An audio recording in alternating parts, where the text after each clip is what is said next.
you doing today? Welcome to the Dow House. So today we are going to chat a little bit about what we blogged about, and that was finding beauty service professionals on social media, Instagram to be specific.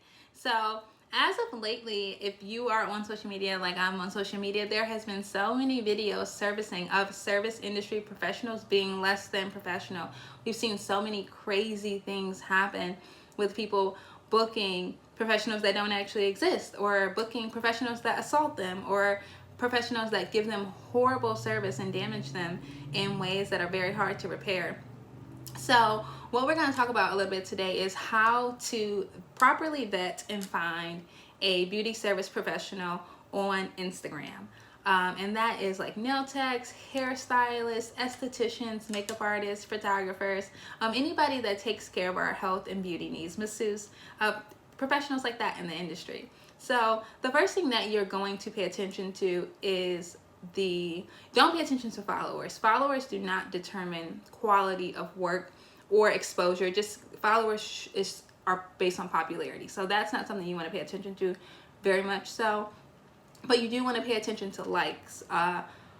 Likes should not be heavily weighted because it's easy to double tap. And people may like to support or like a friend, but you just want to see that people are interested in the work through the likes, and that people are responding to the work and the quality of the content that they're posting. So likes are important, but not super important.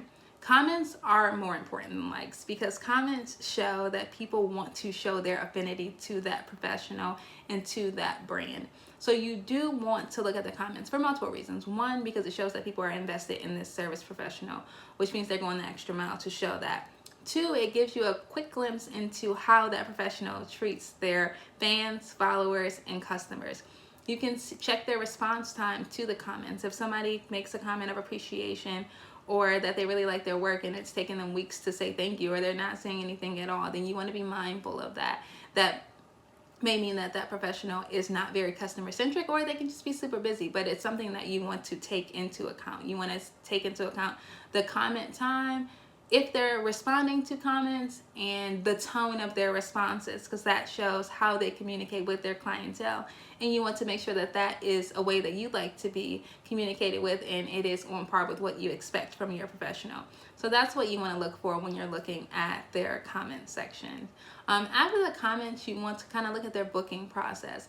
Every professional has a way to book their services through their Instagram, whether it be a link in their link tree or like just the actual book now option. But you want to go through that booking process, and you want to go through the booking process with a fine tooth comb, because this is where you're establishing a relationship, and you can find out a lot about that professional through the booking process.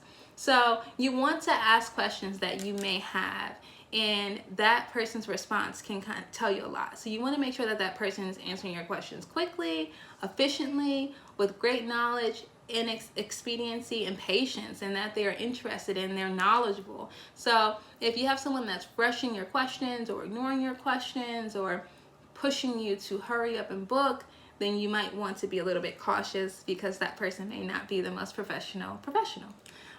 So that's something that you want to pay attention to, the booking process. Another thing that you want to pay attention to in the booking process is deposits. For me, in the beauty service industry, I do not believe in large upfront deposits, because you haven't given service yet. I don't know if I'm satisfied with your work, and we haven't even met yet, but you want a majority or a large amount of money from me, which is not okay. I'm okay with smaller deposits, just to ensure that they're not wasting their time, because once you book a time slot, then they can't do anything to get that time slot back. And I agree with cancellation fees, but not large upfront deposits. Be careful. That could be a scam, or it can be a professional that is overbooked, who may not care so much about you, not be as customer centric as you need them to be, or it could be a scam. So you want to be cautious about that. So those are the things that you want to consider when you're booking a professional through Instagram. What we want to know is, what kind of things do you check for when you're booking through Instagram? And what are some cool professionals and what fields that you've booked so far with through Instagram? Join the conversation below. Don't forget to like and subscribe, or on Instagram or Snapchat at Portia, that's Porschia, Porschia. Thanks for stopping out, dolls. Have a good day.